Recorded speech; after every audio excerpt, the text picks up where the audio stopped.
જિલ્લાના સાયલા શહેરમાં થયેલી ઘરફોડ ચોરીનો ભેદ છે તે આખરે ઉકેલાઈ ગયો છે। લોકલ ક્રાઇમ બ્રાન્ચ અને એ ડિવિઝન પોલીસની સંયુક્ત કામગીરીમાં એક આરોપીની ધરપકડ કરવામાં આવી છે। આરોપી પાસેથી 6,24,000ના સોનાના દાગીના છે તે કબજે કરવામાં આવ્યા છે। એટલું જ નહીં પણ પોલીસના ડરથી આરોપીએ ચોરી કરેલા 31,500ના ચાંદીના દાગીના ફરિયાદીના ઘરે જ તે મૂકીને પરત કરી દીધા હોવાનું પણ તપાસમાં સામે આવ્યું છે। સાયલા ટાઉનમાં થયેલી ઘરફોડ ચોરીના જે ઘટનાએ પોલીસ માટે એક મોટો પડકાર છે તે ઊભો કર્યો હતો। ઘરમાંથી કિંમતી સોના અને ચાંદીના દાગીનાની ચોરી થતાં પોલીસે ગુનો નોંધી તપાસ શરૂ કરી હતી। ગુનાનો ભેદ ઉકેલવા માટે લોકલ ક્રાઇમ બ્રાન્ચ અને સાયલા એ ડિવિઝન પોલીસની ટીમને તપાસમાં જોડવામાં આવી હતી। તપાસ દરમિયાન પોલીસની ટીમે ટેકનિકલ સર્વેલન્સ, હ્યુમન ઇન્ટેલિજન્સ અને ચોક્કસ બાતમીના આધારે આરોપીની હિલચાલ પર નજર રાખી અને મળેલી બાતમીના આધારે મેક્શન સર્કલ નજીક વોચ ગોઠવવામાં આવી, જ્યાંથી શંકાસ્પદ વ્યક્તિને ઝડપી લઈ પૂછપરછ કરવામાં આવતા તેણે સાયલામાં થયેલી ઘરફોડ ચોરીની કબૂલાત કરી હતી। આરોપીની ધરપકડ બાદ પોલીસે તેની પાસેથી 6,24,000ના સોનાના દાગીના કબજે કર્યા છે। જ્યારે તપાસ દરમિયાન વધુ એક ચોંકાવનારી વાત સામે આવી હતી। પોલીસનો ડર લાગતા આરોપીએ 31,500ના ચાંદીના દાગીના ફરિયાદીના ઘરે જ મૂકી દીધા, જેથી તેના પર શંકા ન જાય। જોકે પોલીસની સઘન તપાસ સામે આરોપી વધુ સમય સુધી બચી ના શક્યો। આ કામગીરી સાથે સાયલા ટાઉનમાં નોંધાયેલ અનડિટેક્ટ ઘરફોડ ચોરીનો ગુનો સફળતાપૂર્વક ઉકેલવામાં આવ્યો છે।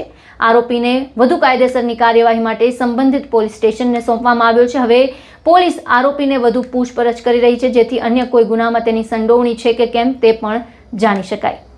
આ સમગ્ર ઓપરેશન રાજકોટ રેન્જના આઈજી નિર્લિપ્ત રાય અને સુરેન્દ્રનગરના પોલીસ અધિક્ષક પ્રેમસુખ ડેલુના માર્ગદર્શન હેઠળ પાર પાડવામાં આવ્યું હતું। લોકલ ક્રાઇમ બ્રાન્ચ અને એ ડિવિઝન પોલીસની ટીમની ઝડપી અને અસરકારક કામગીરીને કારણે લાખો રૂપિયાનો મુદ્દામાલ છે તે પરત મેળવવામાં સફળતા મળી છે। સુરેન્દ્રનગર જે જિલ્લાના સાયલા પોલીસ સ્ટેશનમાં ઘરફોડીનો ગુનો દાખલ થયો હતો। આ ગુનાને અંદર ચાંદી અને સોનાના દાગીના લગભગ 5 તોલાની આસપાસ સોનાના દાગીના અને આને અલાવા ચાંદીની જે ચોરી થઈ હતી, લોકલ ક્રાઇમ બ્રાન્ચ એલસીબી દ્વારા જે પીઆઈ છે આને નેતૃત્વમાં સિંગરખિયાના નેતૃત્વમાં એક સરસ ડિટેક્શન થયો છે। અને આ જે સાયલા પોલીસ સ્ટેશનમાં જે ગુનો દાખલ થયો હતો, આ ગુનાને અંદર જ્યારે અમે ચોરી થઈ હતી આ પછી ફરિયાદી અમારી પાસે મળવા માટે આવ્યા હતા અને મળવા માટે આવ્યા પછી આ લોકોનો જે ચાંદી જે ચોરીમાં ગઈ હતી, આ ચાંદી આને ઘરમાં કોઈ પરત ફેંકીને વહી ગયો હતો। તો ચાંદી પહેલાં અમે રિકવર થઈ ગઈ હતી। આ પછી અમે લોકોને જે લોકો પર ડાઉટ હતો આની અમે ટેકનિકલ રૂપથી અને હ્યુમન ઇન્ડથી આની જે લોકોની નિગરાની શરૂ કરી। આ આધારિત અત્યારે ગુનો ડિટેક્ટ થયો છે અને અમે લગભગ 5 તોલાને આસપાસ સોનો 6,14,000ની કિંમતનો અમે જે આરોપી જે પકડાયો છે એ આ આરોપીનું નામ છે કલ્પેશ વિનોદભાઈ રાઠોડ।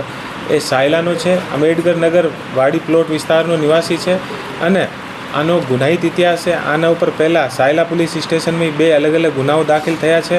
એક 2018માં દાખલ થયો છે અને એક 2022માં જુગારનો। એ જે આરોપી જે છે આને જુગાર રમવાની પ્રવૃત્તિનો છે અને જુગાર રમવાને કારણે આ ઘરથી અલગ અલગ સમયે જે તમામ દાગીના જે છે એ ચોરી કર્યા છે। તો પોલીસ દ્વારા તમામ જે મુદ્દામાલ છે એ રિકવર કરવામાં અત્યારે આવ્યો છે। ટોટલ મુદ્દામાલની જે કિંમત છે એ લગભગ 6,15,000ને આસપાસની કિંમતનો મુદ્દામાલ છે અને પોલીસ દ્વારા તમામ મુદ્દામાલ અત્યારે સોનાનો જે મુદ્દામાલ છે એ રિકવર કરી લીધો છે અને આથી પહેલાં જે ચાંદી ચોરી થઈ હતી આને પણ પોલીસ દ્વારા રિકવર કરવામાં આવે છે। સાયલામાં થયેલી ઘરફોડ ચોરીની આ જે ભેદ હતો તે ઉકેલી સુરેન્દ્રનગર પોલીસે ફરી એકવાર સાબિત કર્યું છે કે ટેકનિકલ સર્વેલન્સ અને ચોક્કસ બાતમીના આધારે ગુનેગારો કાયદાની પકડથી લાંબા સમય સુધી બચી શકતા નથી। હાલ તો આરોપીને કોર્ટમાં રજૂ કરવાની તજવીજ હાથ ધરવામાં આવી છે અને પોલીસ વધુ તપાસ આગળ ધપાવી રહી છે। તો આ સમગ્ર મુદ્દાને લઈને આપના વિચાર અમને કમેન્ટ બોક્સમાં જણાવો અને આપને અમારો આ વિડીયો પસંદ આવ્યો હોય તો લાઇક અને શેર કરી અમારી ચેનલને સબસ્ક્રાઇબ કરવાનું ભૂલશો નહીં।